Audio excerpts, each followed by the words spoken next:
عزیز بہنوں، اخلاص سے نیت کی ضرورت و اہمیت تو طے ہے، مگر سوال یہ ہے کہ ہر کام، ہر سوچ میں نیتوں کو خالص کرنے کے لیے آخر کیا کیا جائے؟ کوئی پریکٹیکل ٹپس؟ ایک پروگرام میں کسی شخص نے کسی عالم دین سے یہی سوال کیا تو انہوں نے جواب میں یہ نسخہ تجویز کیا کہ اگر ہم اپنی نیتوں میں اخلاص چاہتے ہیں تو یہ کوشش کریں کہ جو بھی نفل نیکی ہو، چاہے وہ اللہ کی عبادت ہو، مثلا تہجد گزاری، نوافل، تسبیح و تحلیل وغیرہ، یا اللہ کے بندوں کی مدد یا خدمت یا اعانت، یا اللہ کے راستے میں کوئی بھی خاص ایثار یا قربانی،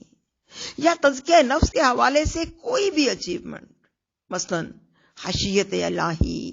یا تقوی یا صبر و شکر یا غنا کی کیفیات وغیرہ وغیرہ،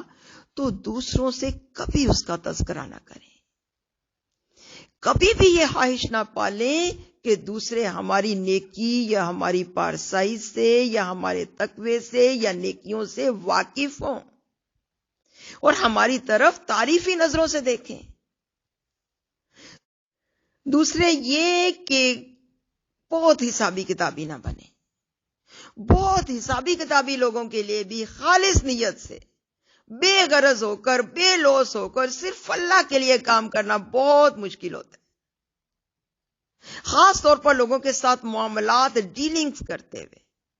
کیونکہ ایسے لوگ اسی حساب کتاب میں رہتے ہیں کہ فلاں نے فلاں وقت فلاں موقع پر میرے ساتھ یہ اور یہ کیا تھا، بس اب میری مجبوری ہے، میرا دل تو اس کی طرف سے صاف نہیں ہو سکتا،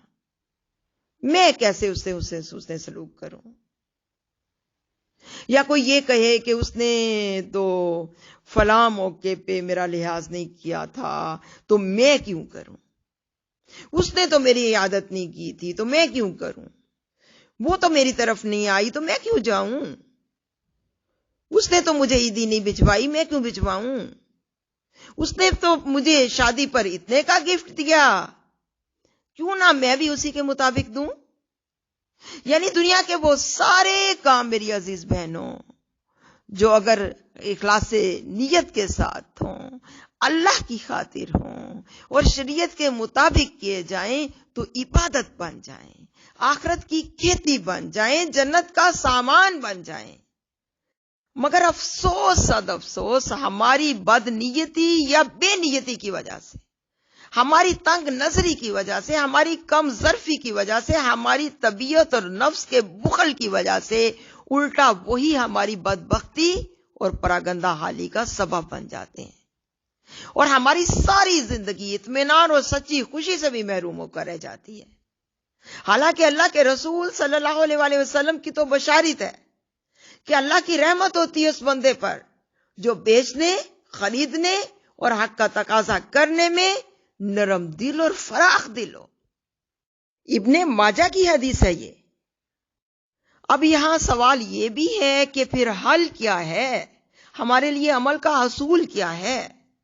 عزیز بہنوں، پہلا قدم، پہلا سٹیپ علم آ گئی ہے۔ نیت کی خرابیوں کو، اس کی نیگیٹیویٹیز کو، اس کے مختلف پہلوؤں کو، اس کی باریکیوں کو سمجھنا ہے،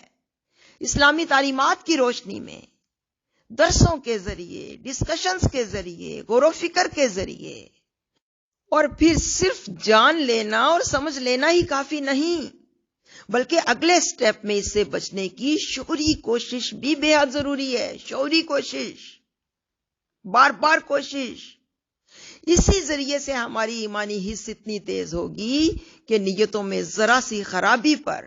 نیتوں میں ذرا سی کھوٹ پر ہمارا ضمیر خطرے کی گھنٹی بجا دے گا اور ہم متنبہ ہو جائیں گے، اور یہی مومنانہ روش ہے،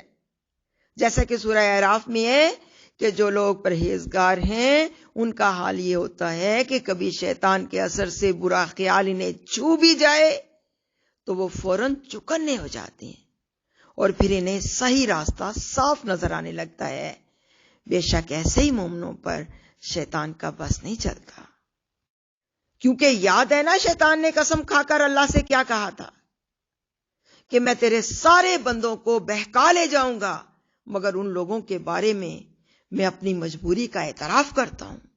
جن کو تو نے اپنے لیے خالص کر لیا ہے۔